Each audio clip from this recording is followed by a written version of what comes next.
balaslah kebaikan yang telah diberikan orang lain dengan kebaikan yang lebih. Dalam hal ini, iblis saja, makhluk yang selalu mengajarkan keburukan, masih memberikan balasan kebaikan kepada Nabi Musa alaihissalam.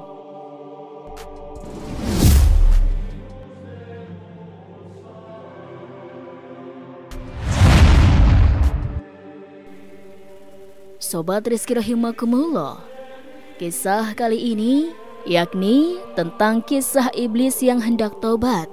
Dan kemudian Nabi Musa alaihissalam pun memberi 3 pesan ini kepada si iblis itu. Dijelaskan oleh Ibnu As-Sakir dalam kitabnya At-Tariq di Masyik bahwa sekali waktu iblis menemui Nabi Musa alaihissalam untuk memohon ampunan atas dirinya kepada Allah atas dosa-dosa yang telah diperbuat oleh iblis. Dikisahkan, suatu waktu iblis bertemu dengan Nabi Musa alaihissalam. Seraya iblis berkata, "Wahai Musa, engkau adalah manusia pilihan Allah dengan risalah kenabiannya. Dan Allah berbicara kepadamu dengan pembicaraan yang secara langsung. Dan aku iblis adalah ciptaannya. Allah dan aku dahulu pernah berbuat dosa. Dan saat ini aku ingin bertobat atas dosaku itu. Maka tolonglah aku, mohonkanlah kepada Allah keringanan bagiku kepada Tuhanku yang Maha Agung dan mulia agar Dia menerima taubatku." Setelah mendengarkan perintah iblis, kemudian Nabi Musa alaihissalam berdoa kepada Tuhannya. Maka Allah Ta'ala berfirman kepada Nabi Musa alaihissalam, "Wahai Musa, aku telah mengabulkan permohonanmu. Allah yang Maha Pengampun menerima taubat iblis." Tetapi Allah mewahyukan kepada Nabi Musa alaihissalam, yakni syarat diterimanya taubatnya iblis ialah dengan ia memberikan sujud penghormatan kepada Nabi Adam alaihissalam yang dulu belum melakukan oleh iblis.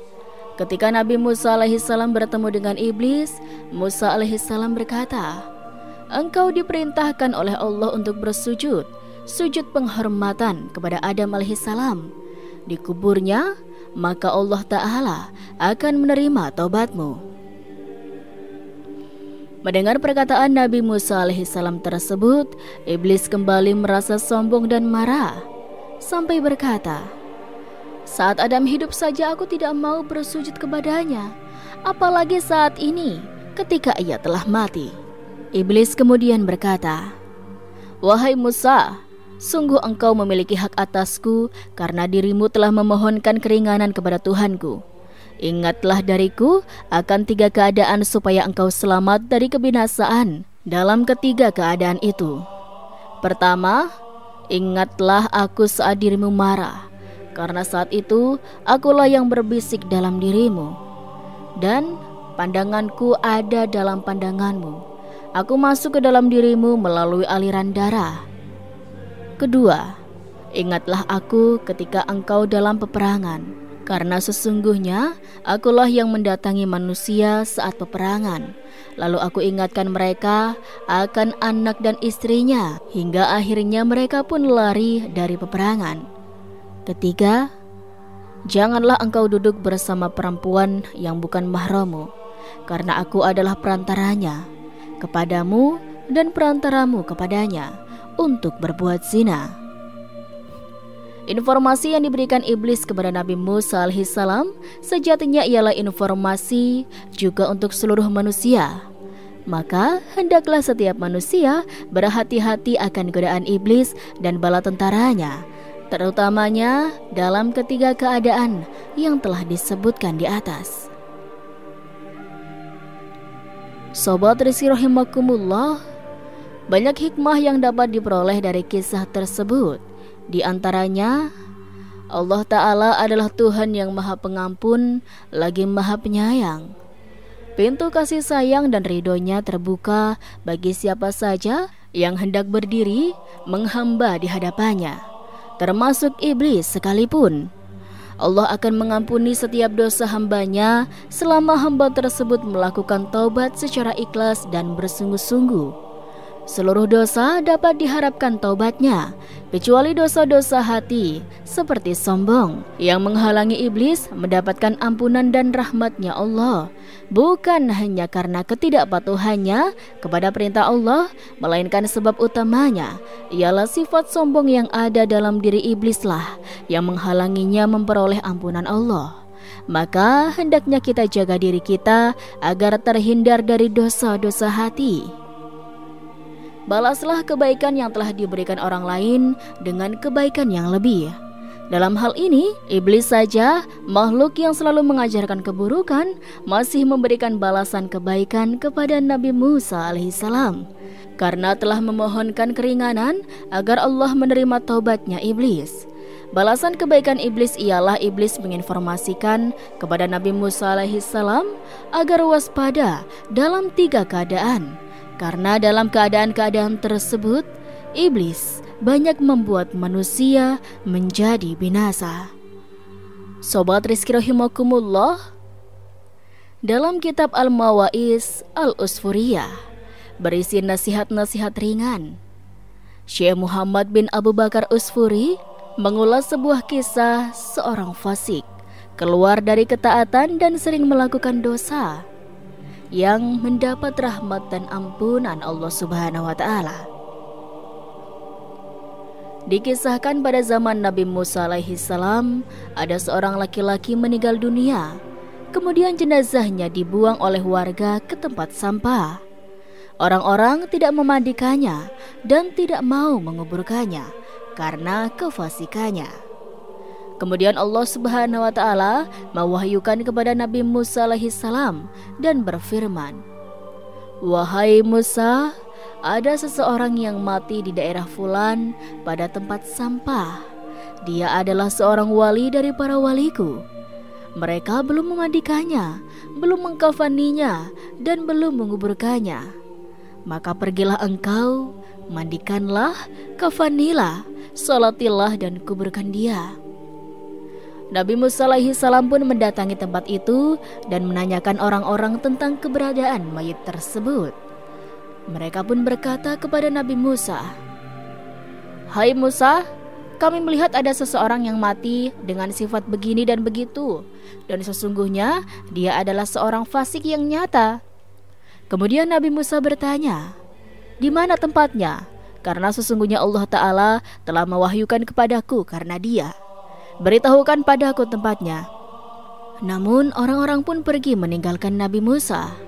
Ketika Nabi Musa melihatnya dalam keadaan terbuang di tempat sampah dan orang-orang mengabarinya tentang kelakuan yang buruk, Nabi Musa pun bermunajat kepada Allah Subhanahu wa Ta'ala. "Wahai Tuhanku, Engkau menyuruhku menguburkan dan mensolatinya, sedangkan kaumnya bersaksi atas keburukannya. Maka engkau lebih mengetahui daripada mereka dengan segenap pujian dan celaan." Maka Allah berfirman, "Wahai Musa, kaumnya benar pada apa yang telah mereka ceritakan tentang keburukan kelakuannya. Hanya saja dia memohon pertolongan kepadaku saat kematiannya dengan 3 hal, yang andai kata 3 hal tersebut digunakan untuk memohon pertolongan kepadaku oleh seluruh orang-orang yang berdosa dari ciptaanku, pastilah aku akan mengabulkannya. Bagaimana aku tidak menyayanginya, sedangkan dia telah memohon sendiri, dan aku adalah Maha Penyayang dari semua penyayang." Nabi Musa bertanya, "Wahai Tuhan, apa 3 hal itu?" Allah Subhanahu wa Ta'ala berkata, ketika kematiannya dekat, dia berkata, "Wahai Tuhan, Engkau lebih mengetahui diriku bahwa sesungguhnya aku telah melakukan banyak maksiat, sedangkan aku membenci maksiat itu dalam hatiku. Tetapi ada 3 hal yang membuatku melakukan maksiat dengan membenci maksiat itu di dalam hatiku. Pertama, hawa nafsu, teman yang buruk, dan iblis yang dilaknat Allah. 3 hal ini menjatuhkanku dalam kemaksiatan. Maka sesungguhnya Engkau lebih mengetahui daripada aku tentang apa yang aku katakan. Maka ampunilah aku." Kedua laki-laki itu berkata, "Wahai Tuhan, sesungguhnya engkau mengetahui bahwa aku telah melakukan banyak maksiat dan tempatku bersama orang-orang fasik.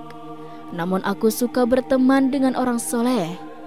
Kezuhudan mereka dan duduk bersama mereka lebih aku sukai daripada bersama orang-orang fasik. Ketiga, dia berkata, wahai Tuhan, sesungguhnya engkau mengetahui diriku bahwasanya orang-orang solih lebih aku sukai daripada orang-orang fasik. Hingga andai kata aku dihadapkan dua orang, baik dan buruk, pastilah aku mendahulukan kebutuhan orang yang baik daripada yang buruk. Sobat Rizki rahimakumullah, dalam riwayat Wahab bin Munabih, dia berkata, wahai Tuhanku, andai kata engkau memaafkan dan mengampuni dosa-dosaku, maka bergembiralah para walimu dan para nabi-nabimu, dan bersedihlah syaitan musuhku dan musuhmu. Dan andai kata engkau mengazabku sebab dosaku, maka syaitan dan teman-temannya akan bergembira, dan bersedihlah para nabi dan para wali. Dan sesungguhnya aku mengetahui bahwa kegembiraan para wali menurutmu lebih disukai daripada kegembiraan syaitan dan teman-temannya. Maka ampunilah aku, wahai Allah, sesungguhnya engkau lebih mengetahui dariku apa yang aku katakan. Maka sayangilah aku dan maafkanlah aku. Allah Subhanahu wa ta'ala menjawab doa laki-laki itu. Aku sayangi, aku ampuni, dan aku maafkan. Karena sesungguhnya aku Maha Pemurah lagi Maha Penyayang, khususnya kepada orang yang mengakui dosa kepadaku dan orang ini mengakui dosa, maka aku mengampuninya dan memaafkannya. Wahai Musa, lakukanlah apa yang aku perintahkan, karena aku mengampuni dengan kehormatannya untuk orang yang mensolati jenazahnya dan menghadiri pemakamannya. Sobat Rizki rahimakumullah, Syekh Muhammad Usfuri menukil salah satu hadis Rasulullah SAW dari Ibnu Mas'ud radhiyallahu an berkata, Rasulullah SAW bersabda, pelaku dosa yang mengharap rahmat Allah lebih dekat kepada Allah daripada ahli ibadah yang memutus rahmat. Syekh Muhammad Usfuri juga menceritakan kisah dari Zaid bin Aslam dari Umar bahwa pada umat terdahulu ada seseorang yang bersungguh-sungguh dalam beribadah. Dia bersikeras dalam ibadah untuk dirinya sendiri, namun dia memutuskan orang-orang dari rahmatnya Allah. Kemudian dia meninggal. Lantas dia bertanya, wahai Tuhan, apa yang kau siapkan untukku darimu? Allah menjawab, neraka. Dia bertanya lagi, wahai Tuhan, lantas di mana ibadahku dan kesungguhanku? Allah Ta'ala menjawab, sesungguhnya engkau telah memutus orang-orang dari rahmatku di dunia, maka hari ini aku memutusmu dari rahmatku. Sobat Rizki rahimakumullah, kisah lain diriwayatkan dari Abu Hurairah radhiyallahu anhu dari Nabi SAW. Ada seseorang yang tidak berbuat kebaikan sama sekali kecuali hanya tauhid. Maka tatkala maut mendatanginya, dia berkata pada keluarganya, jika aku telah mati, maka bakarlah aku dengan api hingga menjadi abu. Kemudian larunglah aku di lautan pada hari yang banyak angin. Maka setelah keluarganya melaksanakan wasiatnya, tiba-tiba dia berada dalam genggaman Allah Ta'ala. Kemudian Allah bertanya, apa yang membuatmu melakukan apa yang telah kau lakukan? Dia menjawab, ketakutan kepadamu. Kemudian Allah Ta'ala pun mengampuninya sebab hal tersebut, padahal dia tidak melakukan sesuatu kebaikan apapun melainkan tauhid. Demikianlah kisah laki-laki fasik yang mendapat naungan Allah Subhanahu wa Ta'ala berkat taubat dan kemurahan Allah Ta'ala. Kisah ini memberi hikmah dan iktibar agar kita jangan pernah berputus asa dari rahmat Allah Subhanahu wa Ta'ala. Wallahu a'lam bishawab. Dan itulah sobat sedikit kisah kali ini. Kurang lebihnya Rizki mohon maaf. Dan sampai jumpa lagi di kisah-kisah selanjutnya ya sobat. Sekian dari Rizki. Wassalamualaikum warahmatullahi wabarakatuh.